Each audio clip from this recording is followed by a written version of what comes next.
السلام علیکم ورحمۃ اللہ وبرکاتہ۔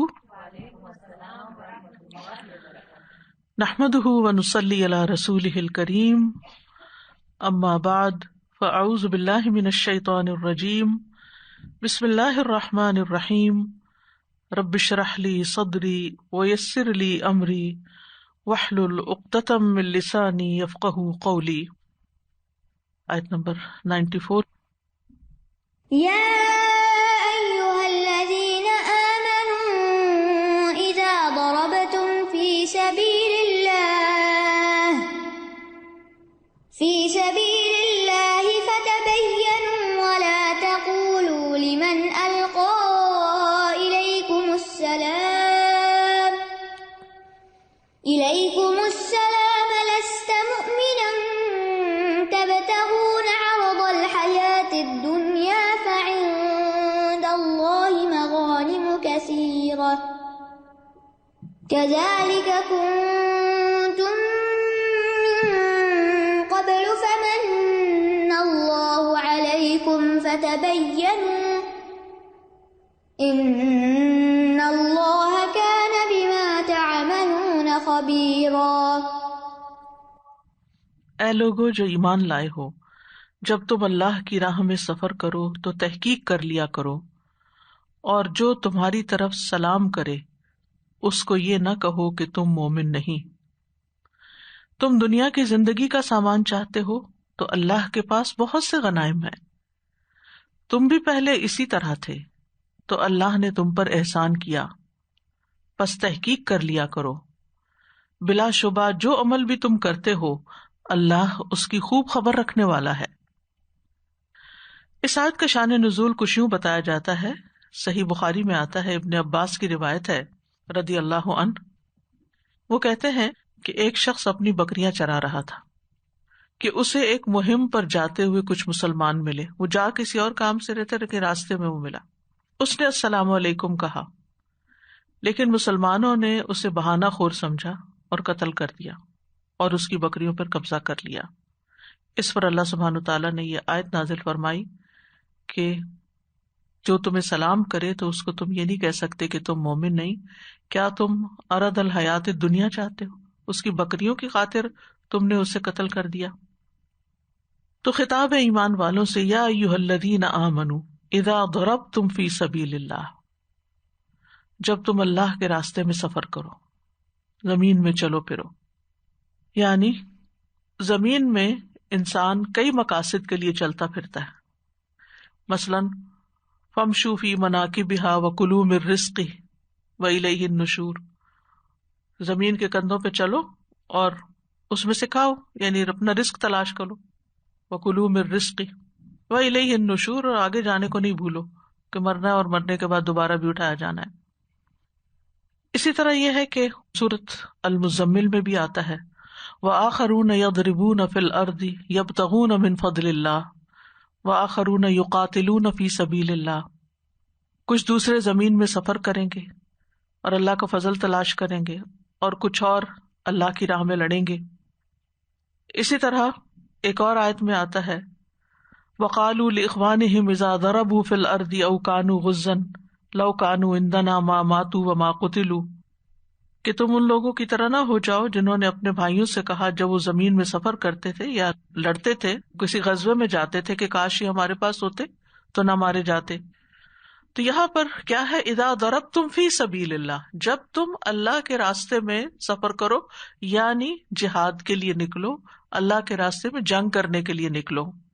تو اللہ کے راستے میں جنگ کرنے کا مقصد اللہ کا کلمہ بلند کرنا ہونا چاہیے، کیونکہ الذین آمنوا یقاتلون فی سبیل اللہ، سورۃ النساء 76 میں ہم پڑھ چکے ہیں کہ جو لوگ ایمان لائے وہ اللہ کے راستے میں لڑتے ہیں، اور ایسے لوگ جو اللہ کے راستے میں لڑتے ہیں، یا جسے کہتے ہیں کہ اللہ کے راستے میں جہاد کرنا، یا جو مجاہد فی سبیل اللہ ہوتا ہے، وہ اللہ سبحانہ تعالیٰ کے پسندیدہ بندوں میں سے ہوتا ہے۔ اور پھر جو اللہ کے راستے میں نکلتا ہے اور جو نہیں نکلتا، وہ دونوں ایک جیسے بھی نہیں ہوتے، جس کی آگے ہم وضاحت پڑھیں گے انشاءاللہ۔ لیکن جب انسان کسی کام کے لیے نکلے، خواہ وہ کتنا ہی بہترین کام ہو، کتنا ہی نیکی کا کام ہو، اس کے کچھ تقاضے ہیں کچھ اصول ہیں، کچھ شرائط ہیں. ایسے ہی نہیں کہ انسان یہ سوچے کہ میں تو ایک اچھا کام کرنے جا رہا ہوں اس لیے اب میرے پاس ایک اتھارٹی آ گئی ہے کہ میں جیسے چاہوں کروں. ایسا نہیں کر سکتے. یعنی ہم اللہ کا کام کر رہے ہیں تو جیسے چاہے کریں، ایسا نہیں ہوتا. مثلا آپ اللہ کی خاطر لوگوں کو تعلیم دے رہے ہیں تو اب آپ کہیں کہ چونکہ میں ایک ٹیچر ہوں تو میں جو چاہوں کروں، جیسے چاہوں کسی سے پیش آؤں، جتنا چاہوں پڑھاؤں، جو چاہوں نہ پڑھاؤں. نہیں، ہر چیز کی کچھ حدود ہیں، کچھ لمٹس ہیں، کچھ اصول ہیں، آداب ہیں، تقاضے ہیں، ان کو پورا کرنا ضروری ہے. ہر کام کا ایک طریقہ اور ایک سلیقہ ہوتا ہے. چھوٹے سے چھوٹا کام بھی آپ کو کرنا ہو تو اس کو اس کے طریقے کے مطابق کیا جائے تو ہی اس کا کوئی نتیجہ نکلتا ہے، ورنہ وہ جہاد نہیں، فساد ہو جاتا ہے. تو اس میں سے ایک شرط جو بتائی گئی وہ یہ کہ فتبینوا، اور ایک قرات میں آتا ہے فتثبتوا. معنی دونوں کا ایک ہی ہے، اور اس میں آپ دیکھیے کہ لکھنے میں بھی بہت قریب قریب ہے. تبینوا اور تثبتوا، نقطے اوپر نیچے ہیں بس، لیکن معنی ایک ہی ہے. یعنی حمزہ کی قرات میں تثبتوا ہے اور باقیوں نے سے زیادہ تر نے اس کو تبینوا پڑھا ہے، اور یہ جو حفص کی قرات ہم پڑھتے ہیں اس میں بھی تبینوا ہے. تو تثبت جو ہوتا ہے وہ تبین سے زیادہ خاص ہوتا ہے. تبین میں تأمل کرنا، جلد بازی سے بچنے کا معنی پایا جاتا ہے، اور تثبت میں اچھی طرح خوب تحقیق کرنا اور جلدی نہ کرنا، یہ معنی ہوتا ہے. تو اس لیے بھی پتہ چلتا ہے کہ یہ جو قرآن مجید میں قرات کا ڈفرنس ہے یہ کوئی اختلاف یا تضاد نہیں ہے. یہ دونوں قراتیں ایک دوسرے کی تفسیر کرتی ہیں، ایک دوسرے کو سپورٹ کرتی ہیں. تو کہنے کا مطلب یہ ہے کہ اے لوگو جو اللہ کے راستے میں نکلے ہو، اللہ کی خاطر جنگ کرو، اور تم خون بہانے میں اور تلوار اٹھانے میں جلدی نہ کرو. تو اس سے کیا پتا چلتا ہے کہ ہمارا دین اللہ کے راستے میں نکلنے والوں کو یہ سمجھا رہا ہے کہ تمہارا اصل مقصد یہ نہیں کہ تم جا کے لوگوں کو صرف دائیں بائیں مارنا شروع کر دو، جو ہاتھ لگے اس کو مار ڈالو. ایسا نہیں ہے. اور یہاں پر جو بات کی گئی وہ کہ تحقیق کر کے سوچ سمجھ کے یہ کام کرو. تو اس سے زندگی کا ایک عام اصول بھی ملتا ہے کہ انسان جو چیزیں غیر واضح ہوں، ان کلیئر ہوں، ان کے بارے میں پہلے تحقیق کرے. معاملات دو طرح کے ہوتے ہیں، کچھ بہت کرسٹل کلیئر ہوتے ہیں، واضح ہوتے ہیں، سب صاف ہوتا ہے، اور کچھ معاملات غیر واضح ہوتے ہیں. تو جو چیزیں غیر واضح ہوں ان کے بارے میں اچھی طرح تحقیق کرنی چاہیے کہ یہ کام کروں یا نہ کروں. جیسا کہ آج کل ویکسین کا سلسلہ چل رہا ہے، اب اس کے بارے میں دو آراء ہیں، یا لوگ ان کلیئر ہیں کہ پتہ نہیں اس کے سائیڈ ایفیکٹس کیا ہوں گے اور پتہ نہیں میرے اوپر کیا ری ایکشن ہو جائے گا. تو اس میں جلد بازی نہیں کرنی چاہیے، اور اس میں صرف سنی سنائی باتوں پر ڈیسیژن نہیں بنانا چاہیے، بلکہ اچھی طرح تحقیق کریں اور پھر اس کے بعد قدم اٹھائیں. کوئی بھی کام ہو، کوئی بھی فیصلہ ہو، اس میں جلد بازی نہیں کرنی چاہیے، سوچ سمجھ کے کام کرنا چاہیے. اور جتنے امور غیر واضح ہیں ان میں جانچ پڑتال اور تحقیق کرنی چاہیے. اور یہ تحقیق کا معاملہ جو ہے یہ صرف حضر میں نہیں، سفر میں بھی ہے. یہاں سفر کی بات کی گئی، یعنی صرف گھر میں نہیں، صرف اپنے ماحول میں نہیں، بلکہ اگر کہیں جا رہے ہو، کسی کام سے نکلے ہو تو اس میں بھی. اور اسی میں یہ ہے کہ اگر کسی نئی جگہ پہ جانا ہو تو اچھی طرح ساری معلومات لے کے اور اس کی میپنگ کر کے، اور کہاں جا رہے ہیں، کتنا وقت لگے گا، کیا کیا ریکوائرڈ ہوگا، وہاں کا موسم کیا ہے، ماحول کیا ہے، یعنی سوچ سمجھ کے نکلو. ایسے صرف شوق میں نہیں نکلو، کیونکہ جب ہم کوئی نیکی کا کام کرتے ہیں نا، اور بعض اوقات کوئی اچھا کام ہوتا ہے تو ہم ایکسائٹیڈ ہو جاتے ہیں، یہ کوئی موٹیویٹ کرتا ہے کہ یہ کر لو تو ہم کہتے ہیں بس اب کر لو. تو صرف کر لو نہیں، بلکہ سوچ سمجھ کے کرو. زندگی کے سارے ہی معاملات میں تبین ضروری ہے، واضح ہونا ضروری ہے. اسی طرح ہم جیسے نماز پڑھتے ہیں، روزہ رکھتے ہیں، وضو کرتے ہیں، تعلیم حاصل کرتے ہیں، تعلیم دیتے ہیں، تو ہم سب کو بہت اچھی طرح واضح ہونا چاہیے کہ ہم یہ سارے کام کر کیوں رہے ہیں، کیوں کر رہے ہیں، کیا مقصد ہے میرا، میں اس کے نتیجے میں کیا حاصل کرنا چاہتی ہوں، یعنی اس کا آؤٹ کم کیا ہوگا، میری ڈیسٹینیشن کیا ہے، مجھے کہاں پہنچنا ہے، کس کے لیے کرنا ہے. اور اسی میں پھر نیت بھی آ جاتی ہے. تو جب انسان تحقیق کرتا ہے تو بڑی خرابیوں سے بچ جاتا ہے، بدگمانیوں سے بچ جاتا ہے، ایسی ججمنٹ سے بچ جاتا ہے کہ جس کے نتیجے میں انسان کو نقصان ہوتا ہے. جلد بازی شیطان کا کام ہوتا ہے. تو یہاں پر مسلمانوں نے چونکہ بغیر تحقیق کے اس شخص کو قتل کر دیا جس نے ان کو سلام کیا تھا، اور ان کا خیال یہ تھا خیال یہ تھا کہ یہ شخص قتل سے بچنے کے لیے ایسا کر رہا ہے، حالانکہ ایسا نہیں تھا. پیچھے قتل خطا کی بات ہوئی تھی نا، تو یہ اس کی ایک عملی مثال سامنے آ گئی. اسی طرح ایک اور واقعہ ہمیں ملتا ہے جس کا ذکر سورۃ الحجرات میں ملتا ہے. تو ابن عباس کہتے ہیں کہ نبی صلی اللہ علیہ وسلم نے ولید بن عقبہ کو بنو مستلق کی طرف صدقات کی وصولی کے لیے بھیجا. لوگ استقبال کے لیے آئے تو انہوں نے سمجھے مارنے کے لیے آئے، اور بغیر تحقیق کیے واپس آ کے نبی صلی اللہ علیہ وسلم کو بتایا کہ وہ تو یہ کرنے لگے تھے میرے ساتھ، تو میں آ گیا ہوں. تو آپ کو بہت غصہ آیا ان پر، اور آپ ان کے خلاف جنگ کرنے کا سوچ ہی رہے تھے کہ ان کا وفد خود آ گیا کہ آپ کا قاصد جو آدھے رستے سے واپس چلا گیا. ہمیں ڈر لگا کہ کہیں آپ ہم سے ناراض تو نہیں ہیں، اور ہو سکتا ہے اس وجہ سے آپ نے قاصد کو واپس بلا لیا ہو. رسول اللہ صلی اللہ علیہ وسلم نے ان کے ساتھ بات چیت کی، ان کو راضی کیا، حالانکہ آپ ان کے خلاف جنگ کا ارادہ کر چکے تھے. تو اس پر اللہ سبحانہ وتعالیٰ نے یہ آیت نازل کی، یا ایھا الذین آمنوا اذا جاءکم فاسق بنبأ فتبینوا، وہاں بھی تبین کا لفظ آتا ہے، ان تصیبوا قوما بجہالۃ فتصبحوا علی ما فعلتم نادمین، ایسا نہ ہو کہ تم اپنے کیے پہ نادم ہو جاؤ. ولا تقولوا لمن القى الیکم السلام لست مؤمنا، اور تم مت کہو اس کو جو تم پہ سلام کرے کہ تم مومن نہیں ہو. یہاں اس کی بھی ایک قرات سلمہ ہے، جیسے صلح کہتے ہیں نا، یعنی نافع، ابو عامر اور حمزہ نے السلام کو السلم پڑھا ہے اور باقیوں نے اس کو سلام پڑھا ہے. ولا تقولوا لمن القى الیکم السلام کا مطلب پھر کیا ہوگا؟ نہیں جو اسلام قبول کر لے، مطیع ہو جائے، ٹھیک ہے. اور سلام کا مطلب ہے کہ جو تم پر سلام پیش کرے، جو تم کو السلام علیکم کہے. تو اس سے یہ پتہ چلتا ہے کہ لوگوں کی ظاہریت پر فیصلہ کرنا چاہیے، یعنی جو سلام کر رہا ہے آپ اس کے سلام کو اسی طرح ایکسپٹ کر لیں. آپ یہ نہ سوچنے لگ جائیں اس کا کوئی مطلب ہے، یہ کسی لالچ میں سلام کر رہا ہے یا کسی اور وجہ سے، یہ پتہ نہیں کیوں مجھے سلام کرتا ہے، یہ باتیں نہیں سوچیں. یعنی اگر کوئی سلام کرتا ہے تو اس کی قدر کریں، آپ اس کو اچھے سے وعلیکم السلام کہہ دیں اور باقی شیطانی وسوسوں کو جگہ نہ دیں. تو جب تمہیں کوئی سلام کرے، ولا تقولوا لمن القى الیکم السلام لست مؤمنا، اور اس کو بھی ایک قرات میں مؤمنا پڑھا گیا ہے. مؤمن کا مطلب ہوتا ہے تم امن میں نہیں ہو، یعنی مؤمن جو ایمان لانے والا، اور مؤمن جس کو امن دیا جائے، یعنی تم ہماری طرف سے امان میں نہیں ہو. یاد رکھیے کہ ایک اور موقع پر بھی رسول اللہ صلی اللہ علیہ وسلم نے لا الہ الا اللہ پڑھنے والے کو قتل کرنے پر شدید ناراضگی کا اظہار کیا تھا. اسامہ بن زید کہتے ہیں کہ ہمیں رسول اللہ صلی اللہ علیہ وسلم نے ایک سریہ میں بھیجا تو ہم صبح صبح جوہینہ کے علاقے میں پہنچ گئے. میں نے وہاں ایک آدمی کو پایا، اس نے کہا لا الہ الا اللہ، میں نے اسے پھر بھی قتل کر دیا. پھر میرے دل میں اس حوالے سے کچھ شک پیدا ہوا کہ میں نے مسلمان کو قتل کیا یا کافر کو. تو میں نے اس کے متعلق نبی صلی اللہ علیہ وسلم سے ذکر کیا تو آپ نے فرمایا اس نے لا الہ الا اللہ کہا اور پھر بھی تم نے اسے قتل کر دیا. میں نے عرض کیا اللہ کے رسول، اس نے تو تلوار کے ڈر سے کلمہ پڑا تھا. آپ نے فرمایا کیا تو نے اس کا دل چیر کر دیکھا تھا کہ اس نے دل سے کہا تھا یا نہیں کہا تھا؟ آپ بار بار یہ کلمات دہراتے رہے یہاں تک کہ مجھے تمنا ہونے لگی کہ کاش میں آج سے پہلے مسلمان ہی نہ ہوتا، یعنی آج مسلمان ہوتا تو میرے یہ گناہ بھی معاف ہو جاتا.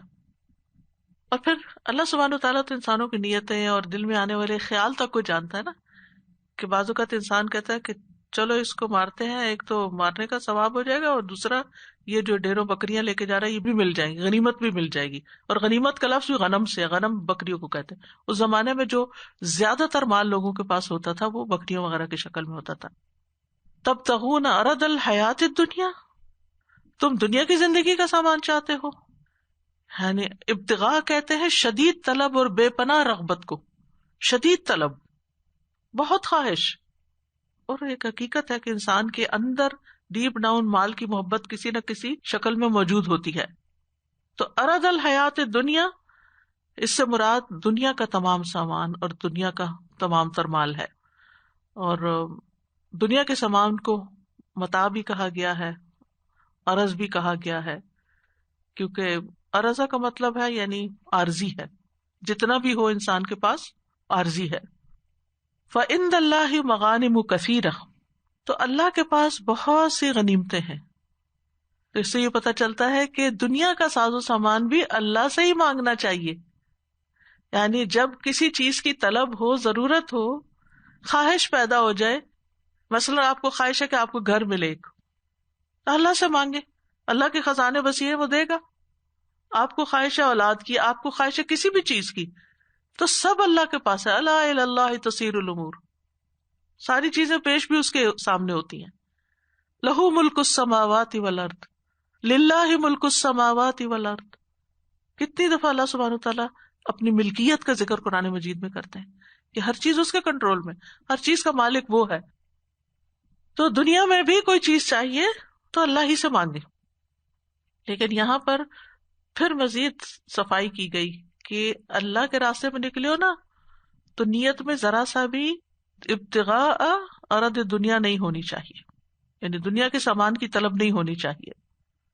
اور طلب ہے تو وہ الگ سے اللہ سے مانگے، کیونکہ اللہ کے خزانوں کی تو کوئی حد ہی نہیں، وہ ختم ہوتے ہی نہیں. لیکن دنیا کا سامان کسی سے ظلم کے ساتھ حاصل نہیں کرنا چاہیے. اور اللہ نے ویسے بھی اہل ایمان سے بہت سی غنیمتوں کا وعدہ بھی کیا تھا. اگر آپ کو یاد ہو سورۃ الفتح میں وَأَصَابَهُمْ فَتْحًا قَرِيبًا وَمَغَانِمَ كَثِيرَةً يَأْخُذُونَهَا. اور یہ حقیقت ہے، ابتداء میں مسلمانوں کو مشکلیں تھی، لیکن آہستہ آہستہ ان پہ دنیا بہت وسیع ہو گئی. نبی صلی اللہ علیہ وسلم کی پیشن گوئی بھی تھی. آپ نے فرمایا ان قریب تمہارے لیے علاقے مفتوح ہو جائیں گے اور اللہ تمہیں کافی ہوگا، پس تم میں سے کوئی شخص تیر اندازی سے کھیلنے سے عاجز نہ آ جائے، یعنی اپنی سکلز جو ہیں وہ نہ چھوڑ دے. کیونکہ ہوتا یہ ہے کہ جب انسان کے پاس انف منی آ جاتی ہے تو وہ کہتے ہیں جاب کیا کرنی، جاب چھوڑو، بزنس چھوڑو، کام چھوڑو، اب تو بیٹھ کے کھانے کے دن ہے. جب تک انسان کی زندگی ہو کچھ نہ کچھ کرتا رہے، اور خاص طور پر اگر وہ ہنر مند ہے، اسکلڈ ورکر ہے، تو اس کو اپنے ان سکلز کو دوسروں کو سکھاتے رہنا چاہیے، دوسروں کو بتاتے رہنا چاہیے، اور ان کو چھوڑنا نہیں چاہیے. تو آپ نے فرمایا کہ تم تیر اندازی سے اور نشانے لگانے سے باز نہ آنا، مطلب یہ ہے. اور پھر یہ ہے کہ یہ جو اللہ تعالیٰ نے فرمایا نا تم بہت ساری غنیمتیں حاصل کرو گے، تو اللہ تعالیٰ کا وعدہ پورا ہوا. غزوہ حنین میں نبی صلی اللہ علیہ وسلم کو اتنی غنیمتیں ملی کہ آپ ایک ایک شخص کو 100 اونٹ دیتے جا رہے تھے، ایک ایک شخص کو. اور صحابہ کرام کے دور میں بھی ایسے ہی ہوا کہ فارس اور روم کی فتح میں بہت سی غنیمتیں حاصل ہوئیں. حضرت عمر رضی اللہ عنہ کے پاس بہت سا سونا لایا گیا. اور پھر آپ دیکھیے کہ کبھی انسان کوئی نیکی کا کام کر رہا ہو نا اور اس کے دل میں کوئی لالچ آ جائے نا کہ مجھے یہاں سے یہ مل جائے، یا فوراً اپنے آپ کو، اپنے ذہن کو اس سے ہٹانا چاہیے کہ میں اللہ کے دین کا کام اس لیے نہیں کر رہا، میں کسی کو قرآن اس لیے نہیں پڑھا رہا کہ کوئی مجھے یہ فائدہ پہنچائے. یعنی لوگوں سے توقعات اور لوگوں سے خواہش اور لالچ اور یہ نہیں ہونی چاہیے. اور اگر دل میں آئے تو اسے کنٹرول کرنا چاہیے، کیونکہ اما من خاف مقام ربہ ونہى النفس عن الہوى، یہ ہوا ہوتی ہے انسان کی نا، انسان کی جو خواہش ہوتی ہے. فإن الجنۃ ہی المأوى، تو جنت جو ہے اسی کا ٹھکانہ ہوگی کہ جو رب سے ڈر کے لالچ نکال دے اپنے اندر سے کہ سارے خزانے اللہ کے پاس ہیں. اور اسی وجہ سے کوئی بھی نیکی کا کام ہم کریں، کوئی بھی نیکی کا کام، یعنی کسی بھی قسم کی نیکی، تو اس کے اندر لالچ نہیں ہونا چاہیے کہ میں یہ نیکی کر رہا ہوں نا تو اب میں یہ ڈیزرو کرتا ہوں کہ میرے ساتھ یہ بھی سلوک کیا جائے اور میری عزت کی جائے اور مجھ کو سلام کیا جائے اور مجھ سے محبت کی جائے اور مجھے نذرانے دیے جائیں اور میری قدر کی جائے، اور اگر اس میں سے کچھ کمی ہو گئی تو میں تو سلام کر رہی ہوں، کوئی میری قدر ہی نہیں پہچانتا. کئی لوگوں کو یہ شکوہ شکایت ہونے لگتی ہے کہ میں نے اتنا کیا، میری کوئی قدر ہی نہیں کرتا. سسرال میں خدمت کرتے ہیں، قدر ہی نہیں کرتے، بچوں کی خدمت کرتے ہیں، یہ پوچھتے نہیں، کبھی نہیں. آپ اس چیز کو اپنے دل سے نکالیں، اللہ آپ کی محبت دلوں میں ڈال دے گا.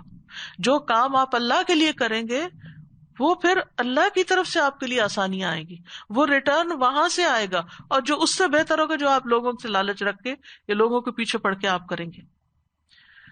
تو تبتغون عرض الحیات الدنیا فعند اللہ مغانم کثیرہ.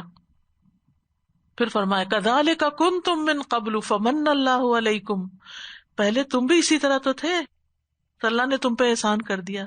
تم بھی تو مسلمان نہیں تھے، اللہ نے تمہیں اسلام کی دولت دی.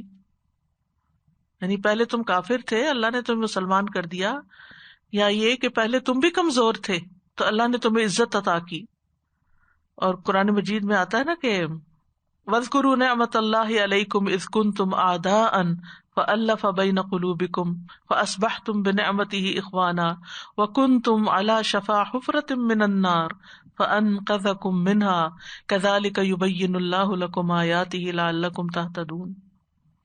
تو اسلام نے تمہیں کیا کیا دولت نہیں دی.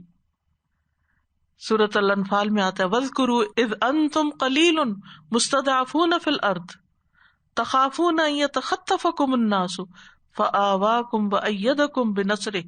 یاد کرو جب تم بہت تھوڑے تھے، زمین میں بہت کمزور تھے، ڈرتے تھے کہ لوگ تمہیں اچک لیں گے، اور اس نے تمہیں جگہ دی اور اپنی مدد کے ساتھ تمہیں قوت بخشی. اسی طرح لوگ اس وقت اپنے ایمان کو چھپاتے تھے کیونکہ ایمان کا اظہار کرنا ایک بہت بڑے خطرے کی بات تھی. تو یہاں کہنے کا مطلب کیا ہے کہ لوگوں، تم جس انسان کو قتل کرنے جا رہے تھے یا کر دیا تم نے، تم بھی اس کی طرح تھے. وہ ان کے اندر رہ کے اپنا ایمان ہو سکتا چھپائے ہوئے ہو، اور اس نے جب مسلمانوں کو دیکھا خوش ہو گیا کہ یہ میرے بھائی آ گئے، میں ان کو سلام کروں، اور تم نے اس کو مار ڈالا. تو یہ بہت بڑی زیادتی کی بات ہے. سعید بن جبیر کہتے ہیں اس سے پہلے تم بھی اپنے ایمان کو اسی طرح چھپا کر رکھتے تھے جس طرح بکریوں کے اس چرواہے نے اپنے ایمان کو اپنی قوم سے چھپایا ہوا تھا. تو حقیقت یہ ہے کہ اللہ سبحانہ وتعالی گمراہی کے بعد انسان کو ہدایت دیتا ہے. فمن اللہ علیہ، یہ اللہ تعالیٰ کا بہت بڑا احسان ہوتا ہے. اور جتنا زیادہ انسان ایمان میں اور دین میں بڑھتا جاتا ہے اس پر سمجھے اللہ کا احسان اور فضل بڑھتا جاتا ہے. یعنی سب سے بڑا فضل اور احسان یہ ہے کہ اللہ تعالیٰ ایمان دے دے کسی کو، اور پھر اس کے بعد یہ کہ اس کو دین کے ساتھ لگا دے، دین کی محبت دے دے. مقداد کہتے ہیں وہ بدر کی لڑائی میں نبی صلی اللہ علیہ وسلم کے ساتھ شریک تھے. انہوں نے پوچھا اللہ کے رسول، اگر جنگ کے دوران میری کسی کافر سے مٹ بھیڑ ہو جائے اور ہم ایک دوسرے کو قتل کرنے کی کوشش کرنے لگے، پھر وہ میرے ہاتھ پر اپنی تلوار مار کر اسے کاٹ دے، اس کے بعد کسی درخت کی آڑ لے کر کہے میں اللہ پر ایمان لایا، تو کیا اس کے اس اقرار کے بعد میں اسے قتل کر سکتا ہوں؟ آپ نے فرمایا اسے قتل نہ کرنا، چاہے وہ تمہارا ہاتھ کاٹ چکا ہے اور وہ نان مسلم تھا لیکن اب وہ مسلمان ہو گیا، وہ اظہار کر رہا ہے، تو اب نہیں. انہوں نے عرض کیا یا رسول اللہ اس نے تو میرا ہاتھ بھی کاٹ ڈالا، اور یہ اقرار اس وقت کیا کہ جب اسے یقین ہو گیا کہ میں اسے لازمی قتل کر دوں گا. فرمایا اسے قتل نہ کرنا. اور فرمایا اگر کوئی مسلمان کافروں کے ساتھ رہتا ہو، وہ ڈر کے مارے اپنا ایمان چھپاتا ہو، اگر وہ اپنا ایمان ظاہر کر دے اور تم اس کو مار ڈالو تو یہ کیسے درست ہوگا؟ تم خود بھی تو مکہ میں پہلے اپنا ایمان چھپاتے تھے. اور یہ حقیقت ہے کہ انسان جب کسی بھی انسان کے ساتھ معاملہ کرنے لگے تو اپنا پاسٹ یاد کر لے، اپنے آپ کو وہاں رکھ لے کہ اگر میں یہاں ہوں تو میں اپنے لیے کیا چاہوں کہ میرے ساتھ کوئی کیا کرے. آپ یقین کریں سب سے ہی معاملے ٹھیک ہو جائیں گے. کسی کے ساتھ بھی مشکل ہو نا تو اسی اصول کو رکھے، اپنے آپ کو اس کی جگہ پہ رکھ لے، پھر آپ کو انڈرسٹینڈنگ بھی ہوگی کہ یہ کیا کہنا چاہ رہا ہے. کیونکہ ہمیں بعض اوقات سمجھ نہیں آتی نا لوگوں کی، تو پھر ہم ان کے ساتھ الٹا جواب دیتے ہیں، وہ کچھ کہتے ہیں ہم کچھ کہتے ہیں، تو الجھاؤ ہو جاتا ہے. اور تربیت اولاد کا بھی ایک اصول اس میں سے نکلتا ہے. جب ہمارے بچے گڑبڑ کریں نا تو اپنا پاسٹ یاد کر لیں، اس ایج میں ہم کیا کرتے تھے اس کو ریلیٹ کریں. اور خاص طور پہ ہم جو دین والے ہیں نا، پڑھ پڑھ کے گرو کرتے کرتے چھوٹی چھوٹی چیزیں سیکھتے اب جا کے کہیں کچھ چیزیں تھوڑی بہت کرنے لگے، سالوں میں ہماری عادتوں میں آئی ہیں، بہت لیٹ آئی ہیں. اب کیا ہے جو ہم کرتے ہیں نا، ہمارا دل چاہتا ہے آج سے ہمارے بچے یہ شروع کر دیں. یہ ایکسپیکٹ نہ کریں. زیادہ فرسٹریشن ہمیں اس وقت ہوتی ہے جب ہماری ان سے ایکسپیکٹیشن بہت ہائی ہوتی ہیں. یہ کیوں نہیں کر رہے؟ بچہ اگر اسکول نہیں جا رہا تو سوچیں آپ خود کیا کرتے تھے. آپ یقین کریں کہ آپ کا معاملہ بہت آسان ہو، صبر آ جائے گا آپ کو کہ یہ کذالک کنتم من قبل فمن اللہ علیکم، تم بھی تو ایسے ہی تھے. اپنی ٹین ایج یاد کر لیں، سارے اپنے دور یاد کریں، پھر دیکھیں کتنا آسان ہو جاتا ہے نا. پھر آپ اگنور کرنے لگیں گے، پھر آپ اس کو اپنی نروس پہ سوار نہیں کریں گے، پھر آپ کہیں گے اچھا وقت کے ساتھ سیکھ ہی جائیں گے. تو میں نے دیکھا جو ماں باپ ایزی رہتے ہیں نا بچوں کے ساتھ، ان کے بچے بھی ایزی رہتے ہیں، اور پھر آہستہ آہستہ وہ آ جاتے ہیں رستے پر. تو بہت دباؤ نہ ڈالیں. پھر دوبارہ فرمایا فتبینوا، تبینوا، لوگوں کے ساتھ ظاہر کے مطابق معاملہ کرو، تمہارا مقصد صرف خون بہانا نہیں، گردنیں مارنا نہیں، تم پہ واجب ہے کہ جو سلامتی بھیجے کلمہ پڑھ لے، اس سے اپنے ہاتھوں کو روک لو، کیونکہ اللہ نے ہمیں سینوں کو پرکھنے کا حکم نہیں دیا کہ دل میں جو ہے اس کی تفتیش کریں، اگلوائیں، راز نکلوائیں، واقعی سچا مسلمان ہے کہ نہیں۔ اسی طرح آپ نے دیکھا ہوگا کہ بعض نیو مسلم، بات بہت ہی لمبی ہوتی جا رہی ہے، بہت ریلیونٹ ہے، بعض لوگ مسلمان ہو جاتے ہیں نا، نیو مسلم ریورٹس جو ہوتے ہیں، تو کچھ مسلمانوں کا رویہ ان کے ساتھ ٹھیک نہیں ہوتا، وہ ان کے خلاف بدگمانی کرتے رہتے، یہ تو بس صرف فائدوں کے لیے مسلمان ہوئے ہیں، بس امداد لینے کے لیے، اور یہ تو شادی کرنے کے لیے، اور یہ تو فلاں مقصد کے لیے فلاں، یہ ساری باتیں چھوڑ دیں۔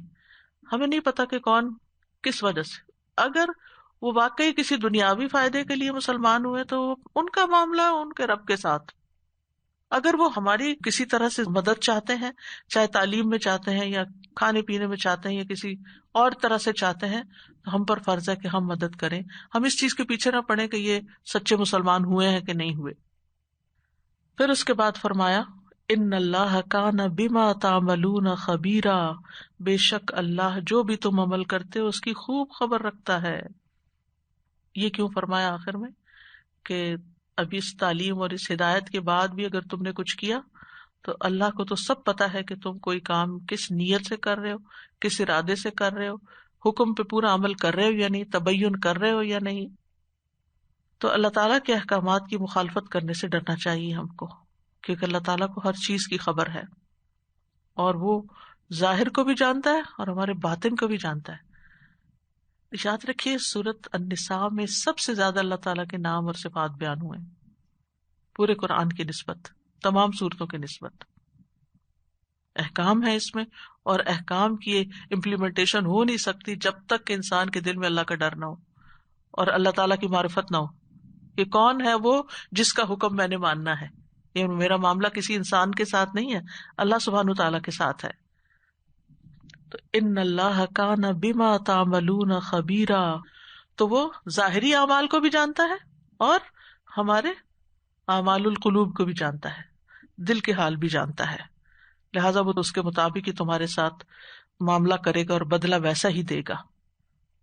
تو اس آیت میں بہت ساری چیزیں ہیں، اور اس میں یہ ہے کہ اللہ تعالیٰ ایمان والوں کے ساتھ بہت مہربان ہے کہ انہیں چھوٹی چھوٹی چیزوں کے بارے میں تعلیم دیتا ہے اور ان کے لیے آسانی کرتا ہے، اور یہ کہ معاملات میں تحقیق کرنا ضروری ہے، پھر یہ کہ کسی کے اوپر ریاکاری کا الزام نہیں لگانا چاہیے، دھوکہ بازی کا نہیں لگانا چاہیے، ظاہر پہ معاملہ کرنا چاہیے۔ پھر یہ بھی پتہ چلتا ہے کہ لا الہ الا اللہ کہنے سے اور سلام کرنے سے جان کا تحفظ ملتا ہے، اور کسی کے بھی دین، عقیدے اور اخلاق میں تان نہیں کرنا چاہیے، کسی کو منافق کہہ کے نہیں پکارنا چاہیے، یا کسی کے بارے میں اس طرح کی ججمنٹس نہیں دینی چاہیے، لستا مومنا، تم تو مومن ہی نہیں ہو، تم کیا سمجھتے ہو اپنے آپ کو، یہ نہیں کہنا چاہیے کسی کو، ٹھیک ہے۔